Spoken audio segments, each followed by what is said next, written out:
तेल सप्लाई पर असर पड़ेगा अगर ये युद्ध जारी रहा तो, और निर्यात पर भी असर पड़ेगा। देखिए फिर से वही बात आई, युद्ध जारी रहा तो तेल निर्यात पर असर पड़ेगा, वैश्विक ऊर्जा संकट पैदा हो सकता है, रूस की तरफ से बयान आया है। और इसके बाद रूस और ईरान में बातचीत हुई है, विदेश मंत्री ने रूस से बात की है। तो क्या अब सवाल ये उठता है कि ये युद्ध रुकेगा? अब सवाल ये उठता है कि अच्छा पहले सुमित और प्रणय, प्रणय आप बताइए कि अगर देखिए रूस ये कह रहा है कि निर्यात पर असर पड़ेगा, वैश्विक ऊर्जा संकट बढ़ेगा, तो दुनिया की अर्थव्यवस्था पर अगर ये युद्ध लंबा खिंचता है प्रणय, तो उसका क्या असर होगा? दुनिया की अर्थव्यवस्था कोविड के बाद से वैसे ही बहुत परेशानी और मुश्किल के दौर से गुजर रही थी। उसके बाद उसके अंदर रूस और यूक्रेन की जंग आ गई, उसके बाद गाजा और इजराइल का जो तनाव था उसने आ गया, और पश्चिम एशिया के अंदर ये बढ़ते बढ़ते अब एक क्षेत्रीय युद्ध हो गया है, जो दूसरे विश्व युद्ध के बाद अब तक का सबसे बड़ा आप टकराव कह सकते हैं, जिसके अंदर इतने ज्यादा 1 दर्जन से ज्यादा देश शामिल अब तक हो चुके हैं। और अगर हम आज का घटनाक्रम देखें तो ये अरब सागर से लेकर अब हिंद महासागर तक लड़ाई आ चुकी है। जिस तरीके से ईरानी नौसेना के जहाज को डुबोया अमेरिका की सबमरीन ने, यह बताता है कि जंग का दायरा फैलता जा रहा है। अब ऐसे में अगर अमेरिकन सबमरीन्स यहां पर हैं, ये जंग का मैदान हो गया है, तो ऐसे में सबसे बड़ी चिंता होगी आपके कार्गो शिप्स को लेकर।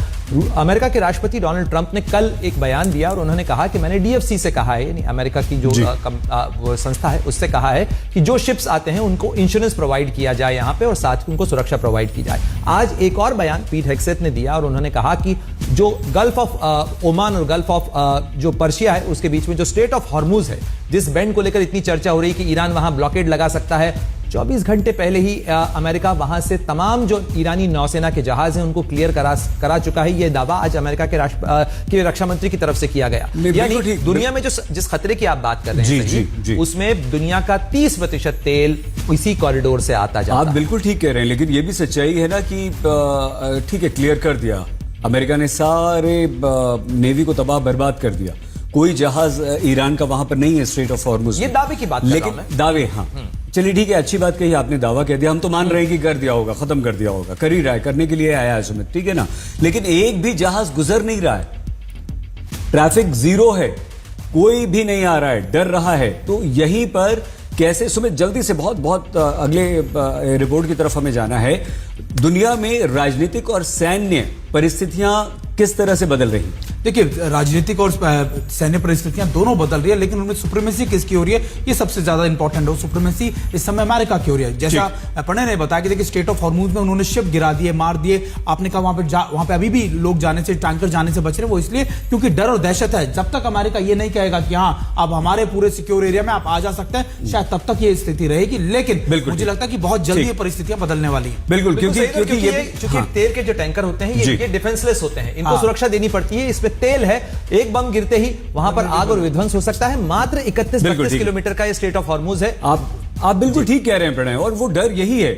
देखिए जब तक अमेरिका नहीं कहेगा, सुमित ने ठीक कहा, तब तक आप कैसे अपना कोई भी वहां से जहाज लेकर जाएंगे जिसमें तेल भरा हुआ, इतना नुकसान कैसे करेंगे आप? और आइए अब हम आपको दिखाते हैं कि एक तरफ IRGC ने अमेरिका और इजराइल के खिलाफ युद्ध में नई नीति अपनानी शुरू कर दी है, और दूसरी तरफ IRGC के दबाव के चलते ईरान ने खामनेई के बेटे मुस्तफा को अगले सुप्रीम लीडर के रूप में चुन लिया है। मतलब मैसेज क्लियर है, जो खामनेई समझा कर गए हैं, अब युद्ध बिल्कुल वैसा ही चलेगा। और जिस तरह से ईरान युद्ध लड़ रहा है, रुक नहीं रहा, थम नहीं रहा, डर नहीं रहा, उससे तो यही लग रहा है। ईरान का वॉर प्लान क्लियर है, जो खामेनेई ने कहा वही होगा।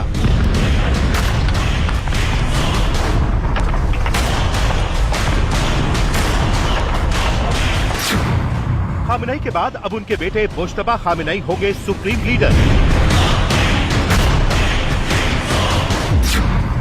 IRGC ने युद्ध नीति बदली तो अमेरिका बोला ग्रेविटी बम गिराएंगे।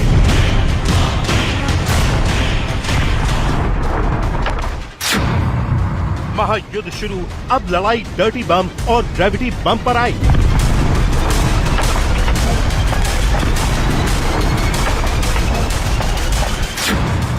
ईरान और अमेरिका की जंग में आगे क्या होगा, कौन जीतेगा?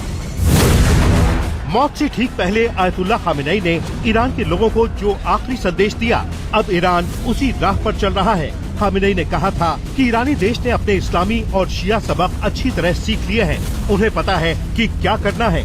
इमाम हुसैन ने कहा था कि मेरे जैसा कोई भी यजीद के आगे कभी नहीं झुकेगा। और कुछ देर बाद इजराइल अमेरिका जॉइंट ऑपरेशन में खामेनेई के ठिकाने पर 30 से ज्यादा बम गिरते हैं और खामेनेई की मौत हो जाती है। इसके बाद ईरान के राष्ट्रपति मसूद पेजेश्कियन का बयान आता है।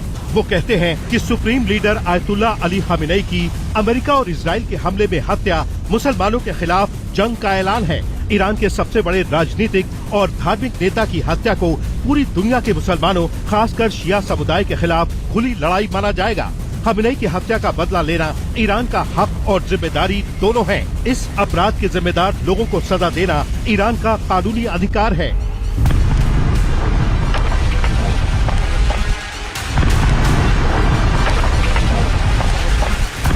अब एक तरफ तो ईरान मिडिल ईस्ट में अमेरिकी सैन्य ठिकानों को नेस्तनाबूद करने के लिए हमले कर रहा है, दूसरी तरफ ईरान ने अपना नया सुप्रीम लीडर भी चुन लिया है। ईरान इंटरनेशनल ने सूत्रों के हवाले से बताया कि ईरान एक्सपर्ट्स की असेंबली ने IRGC के दबाव में अली खामेनेई के बेटे मुश्तबा को अगले सुप्रीम लीडर के तौर पर चुना है। ईरानी सुप्रीम लीडर अली खामेनेई का 86 साल की उम्र में निधन हुआ। उन्होंने 1989 से लेकर 36 सालों तक ईरान की कमान संभाली और अब खामेनेई की विरासत को उनके बेटे मुश्तबा आगे बढ़ाएंगे। ईरानी संविधान के मुताबिक नए सुप्रीम लीडर का चुनाव ईरान एक्सपर्ट्स की असेंबली द्वारा किया जाता है और ये एक पावरफुल धार्मिक निकाय है जिसे देश के सर्वोच्च नेता को चुनने और उनकी निगरानी करने का अधिकार है। अब ईरान की कमान 56 साल के मुश्तबा के हाथों में होगी। मुश्तबा आयतुल्लाह अली खामेनेई के दूसरे बेटे हैं और फिलहाल किसी पद पर नहीं है। हालांकि ईरान की सत्ता में इनका अच्छा खासा प्रभाव माना जाता है। ये बात बिल्कुल सच है कि ईरान चारों तरफ से घिर चुका है, लेकिन फिर भी वो पलटवार कर रहा है और उसके पास अभी एक और बहुत बड़ा हथियार है, ईरान का डर्टी बॉम्ब। क्या है ये बॉम्ब, कितना खतरनाक हो सकता है, कैसे अमेरिका इजराइल को परेशान कर सकता है, दिखाएंगे हम आपको एक छोटे से ब्रेक के बाद। आप देखते रहिए दस्तक। Presented by